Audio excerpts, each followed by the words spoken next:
suñu atteindre 1000 dañuy commencer ma délivrer information bi ba noppi baamu ko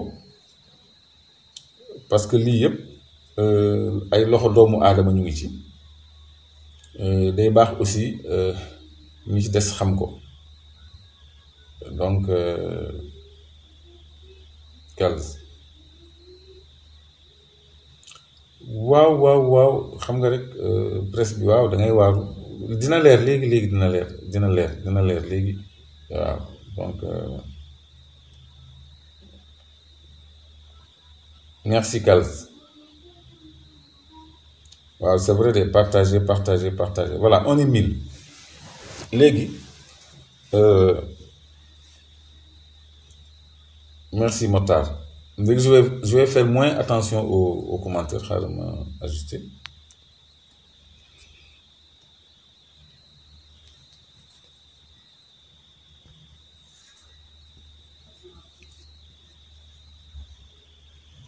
bon salaamaaleykum wa rahmatullah sama mbokku internet yi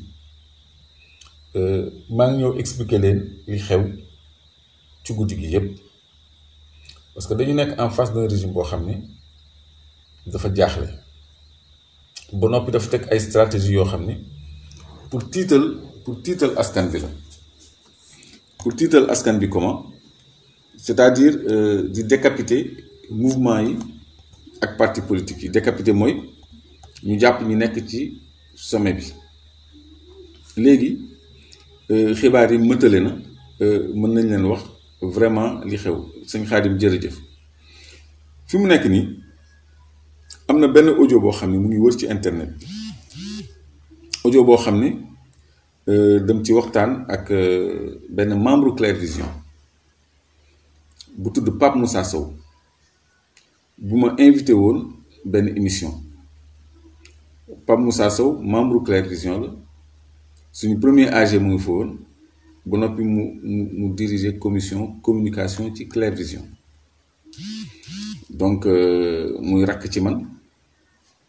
ñu am ay relation yu fraternelles mais nit kenn xamu ko léegi mu invité ma mardi émission Dakar 221 mooy site internet bu Soya Diagne te site boobu di collaborer ak beneen site bu ñuy wax Bët Set donc Soya Diagne moom Dakar 221 fi Pape Moussa di liggéeyee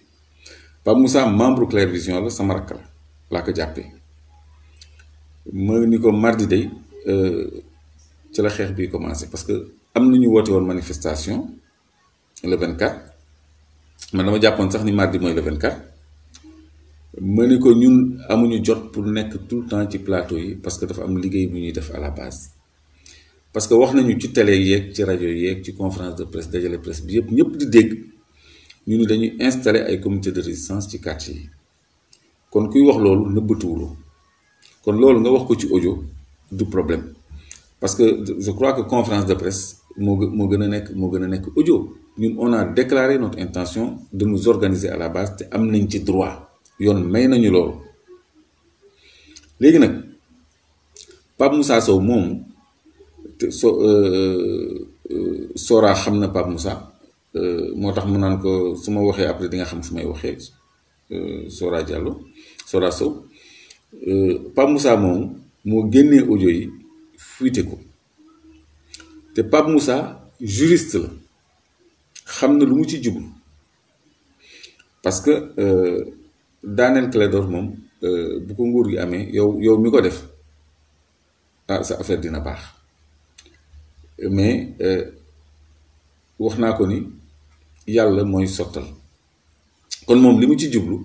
mooy lii di lor ay doomu aadama police nag li ñu waroon a def waruñu woon jàpp Assane Diouf waruñu woon jàpp Guy Marius Sagna léegi sama kàddu moo dem nañ ma woo ni ma lii nga wax foo ko teg ak loo nar ak ma expliquer moo gën ñuy jàpp ay doomu jàmbur yoo xam ne seen yoon nekku ci ñu jàpp seen yoon nekku ci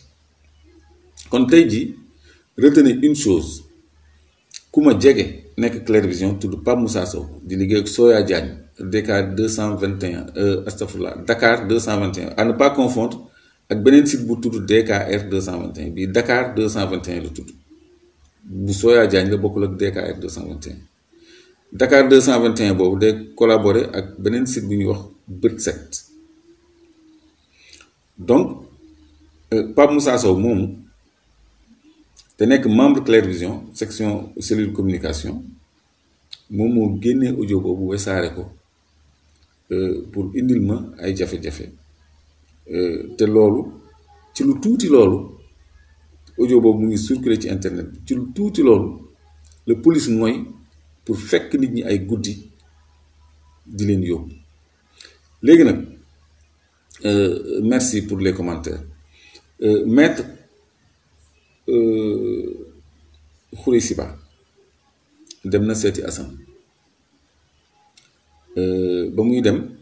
gis na fa Guy Marius Sagna donc confirmé nañu ni Guy Marius Sagna aussi jàpp nañ ko moom dafa génnoon di am lu muy jëndi ay boor 8h30 ñu jàpp ko yóbbu léegi man ñoom ñu ngi fii sama buntu kër léegi dootu ñu ma jël si guddi parce que jéem nañ ko bi ma nekkee yéen mais mu jul sotti kon ñoom dañuy xaar ba fajar ñu jël si ma moo ne day suñ ma joxoon convocation sax man ma ñëw convocation suñ ma ko indiloon même téléphonique man gendarmerie section de recherche bi may entendre ci affaire audio Pape Samba Mboup bi téléphone lañ ma convoqué téléphone dama ñëw kon tey jii même bu doon téléphone sax dinaa ñëw soxlawul ñuy xaar fii sama buntu kër ay fajar jot ñu may yóbbu man de toute façon naa wuyu si léegi ñoom li ñu prévoir laa leen wax waaw li ñu prévoir mooy su ma ñëwee ñu placé ñun sur mandat de dépôt parce que ñoom Assane ñu ngi leen di toppee menace de trouble à l'ordre public lu ñëwagul lañ leen di toppee menace de trouble à l'ordre public fii kenn sànniwu fi xeer fii kenn toju fi oto fii kenn lakku fi pënë fii kenn def fi dara li ñu def ñun ñoo ko wax ni dañuy organiser résistance bu fekkee ni Macky Sall daf ñu nar a tënk ci dictature te loolu man de fu mu mënti dem danaa ko réitérer parce que ñun am nañu droit organiser les jeunes à la base en cellule en comité comme ni ko parti politique yi amee droit loolu dama bëgg mu leer liberté yi nga xam ne dañ koy commencer di restreindre boo xoolee moom la ñuy jàmbat fan yii yëpp waaw fan yii yëpp moom la ñuy jàmbat donc lii yëpp nag mennum Pape Moussa Sow moo indi lii yëpp te juriste la lim ci étudiant la en droit plutôt mën naa ko jàppee juriste parce que étudiant en droit la te xam naa lu mu ci jublu lii rek la ci jublu donc waxtaanee nañ ko Clair Vision moom tey malhonnêtement woo na ma di ma indil ay justification mais àddina mu ngi suñu kanam donc Assane Diouf ñu ngi ko entendre pour menace de trouble à l'ordre public Assane Diouf il n'a pas menacé de troubler l'ordre public dañu dégg ci audio bi ma ni Assane mu ngi liggéey à la base loolu du menace de trouble à l'ordre public ñoom xamuñu lu ñuy def xamuñu ban forme la suñu résistance di revêtir xamuñu ko mënuñu préjuger ni menace de trouble à l'ordre public la mais dañ ci bëgg mooy pour laxas ci ay délits d'atteinte à la sûreté de l'État pour mën ñu opposer article 80 pour mën a utiliser mandat de dépôt parce que menace de trouble à l'ordre public kese mandat de dépôt obligatoire à l'audience kooku délit bu oyof la léegi ñoom comme ni ma dafa mel ni dama koy yéegoon parce que maa ngi naan ñoom bu ñu la bëggee jàpp ay inculpation yu bëri def naa Africa 7 laa ko doon wax tey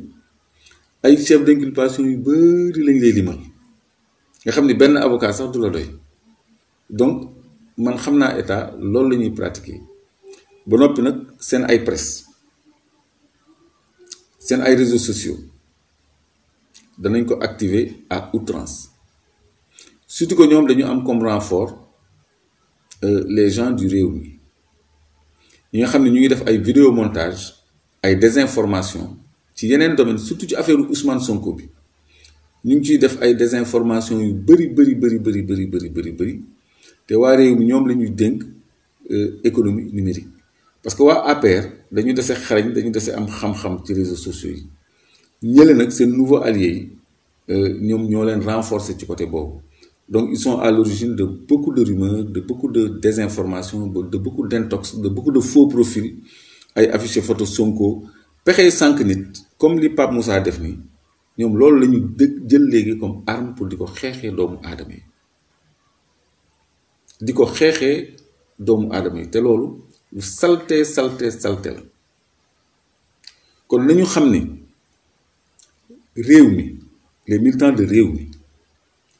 je crois que ñoo gën a néfaste waa APR ci réseaux sociaux yi surtout ñoo gën a néfaste ci réseaux sociaux yi ñoo gën a machiavélique te ñoom la ñu jox télécommunication économie numérique donc ñoom amuñu dara lu ñu jàppee nit ki mais Assane man maa ko tudd moom waxul ni dafa def dara mais lu tax man ñu bàyyi ma fi moom ñu njëkk ko jàpp moom man dañ ma waroon jàpp ba pare ba entendre ma ni ma yow da ngeen ni Assane day def organisation à la base léegi lan lay organiser à la base ba ma wax loo xam ne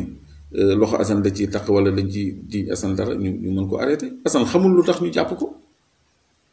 Assane xamul lu xew c'est que ñoom dinañu mer seen mer ci communication bi mu def par exemple ci vaccin yi nee na bu kenn dem vacciné wu parce que vaccin yi wóorul te gis ngeen président dem teeru ji vaccin yi di campagnal vaccin yi ni docteur yi nañu dem kii vaccin yi donc dama bëgg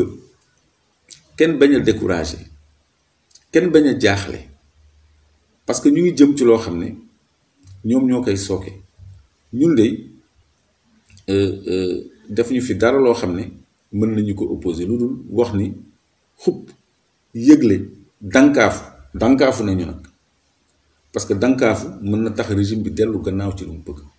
te bu delloo gannaaw ci lu mu bëgg mooy jàmmi réew mi régime bi bu delloo ci gannaaw ci lu mu dëgg ci li mu bëgg moom mooy jàmm réew mi mais bu fekkee ni forcé na mën na fi indi loo xam ne mën na ñàkk muy ay jiixi jaaxa yu metti kon man tey ji lépp lu ma wax mooy li ma doon wax Pape Moussa démb parce que dafa doon justifier ma ne ko man lépp lu ma def lépp lu ma wax xam naa lu ma ci mën a fekk dama peser le pour peser le contre ma xam ni Sénégal jaral na ma ko parce que am na loo xam ne il faut que mu am ñu nangu sacrifier ñu nangu jiitu léegi li may baamu rek mooy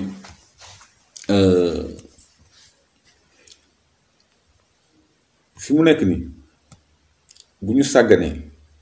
ba président Macky Sall gagné paire de manche bi noo tàngee dootu fi gaaw a jóge danañu toog fii ba au-delà de 2035 sax avant ñuy am libération kon askan bi la balle est dans votre camp donc lii mooy information yu gàtt yu mu leen bëggoon a indil donc on est à 2000 followers première information mooy Assane Diouf ak Guy Marius Sagna ñu ngi leen di toppee menace de trouble à l'ordre public maanaam lu ñëwagul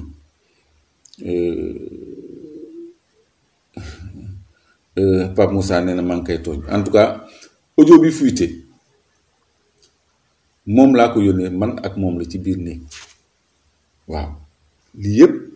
pexeem la moom juriste Pape Moussa yow lii mënoo ci wax lenn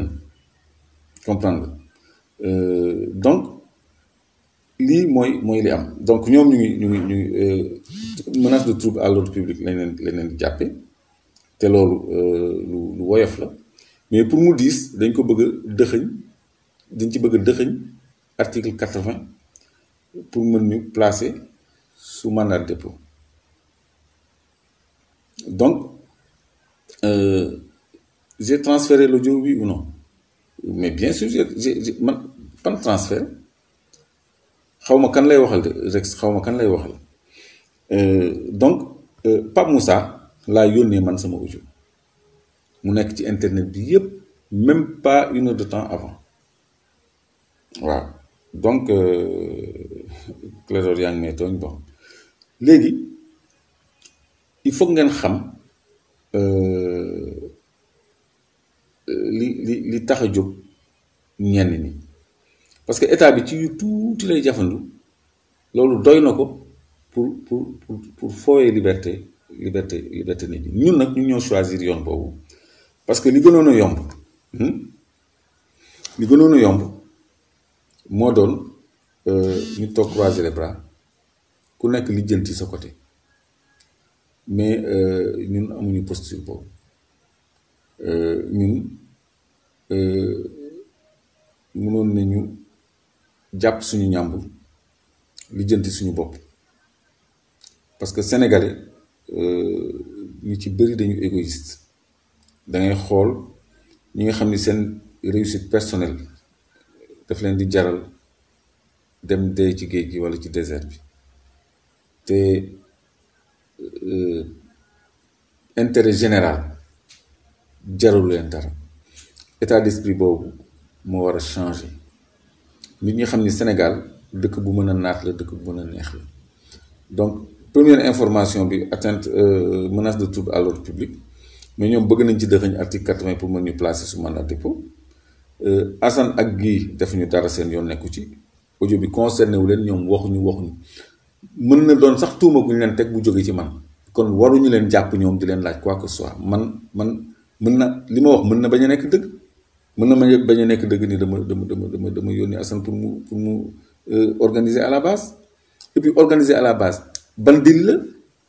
organiser ay structure à la base ban dil la ci ban dëkk loolu ban dil rek la laa bëgg ñu wax ma kon fi mu nekk nii dictature boobu ñu doon jooy mu ngi nekk di gën a fës parce que bu fekkoon ni loolu dil la fa ma ko waxee lañ may fekk jël si ma parce que man li may wax nag attention xam naa ko moo tax su fekkoon ni déli la fa ma ko doon waxee lañ may fekk jëli ma su ma nee su fekkee ni Macky Sall dafa persister ci yoon bi mu jël ñun dinañu woote insurrection loolu bu doon déli la ci bés ba lañ may jël si parce que am na ñuy jàpp collé leen incitation à l'insurrection parce que man li ma wax conditionnel la bu fekkee ni mené na son processus jusqu'au bout nous sonnerons l'insurrection kooku wax nañ ko donc loolu yëpp ay araftu la te évoqué naa charte universelle des droits de l'homme article 35 ak constitution bi ci suñu yoon ak ci suñu droit la ñu nekk mais pour audio bu ndaw bi ñu bëgg ci sukkandiku pour décapiter tout un mouvement loolu abus de pouvoir la kon may wax sénégalais yeeg sénégalais yi ni lii rekk am léegi nag ñoom ñu ngi sama buntu kër pour fajar ñu jël si ma parce que dootu ñu ma jël seeti au-delà des heures légales parce que xam naa samay droit parce que loolu mën na sax annuler seen procédure donc jàpp leen ni peut-être dinañu gëj a déggante mais la lutte continuera malgré tout te fu ñu mënti fekk ñu ngi bàyyi xel ci luy xew ci réew mi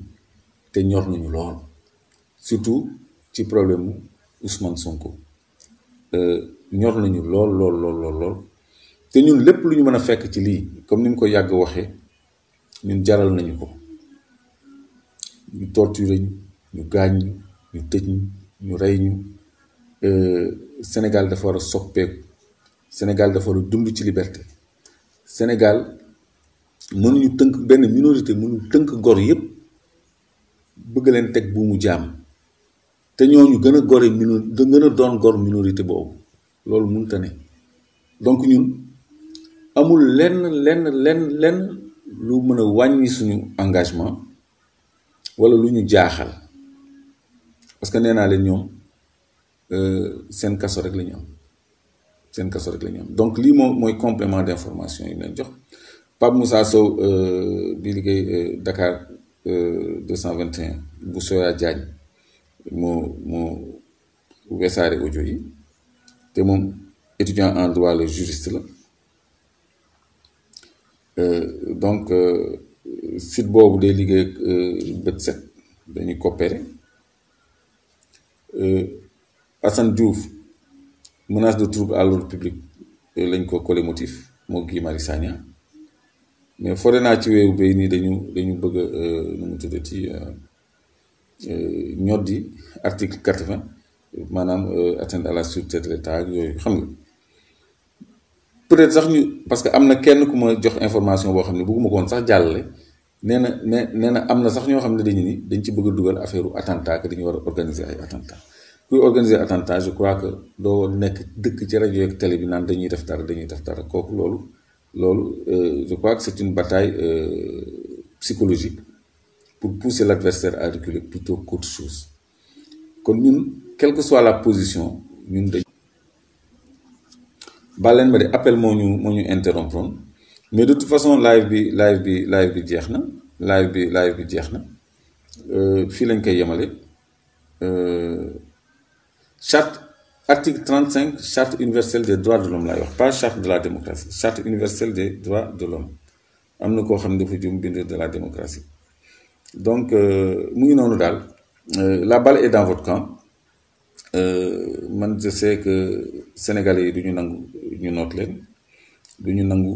ñu tënk leen mais nañu xool fu waay wànnante di mujjee ak bëtam man de toute façon serviteur la seen serviteur la serviteur u askan bi la c'est dommage que am na liggéey yu bari yu mu leen liggéeyal ndeysaan du ngeen ci mën a jotati du ngeen ci mën a jottandi parce que ñoom li ñu nar ñoom mandat de dépôt la ñu nar ci lu leer ne mandat de dépôt lañu pare parce que affaire bi lu léger la amul sax matière kon lii daal mooy solo yu waxtaan bi du ma ko guddal maa ngi leen di bàyyi ngeen noppalu man ma nekk ci yeneen salaamaaleykum wa rahmatullahi taala wa barakaatu maa ngi leen di gërëm yéen ñëpp merci beaucoup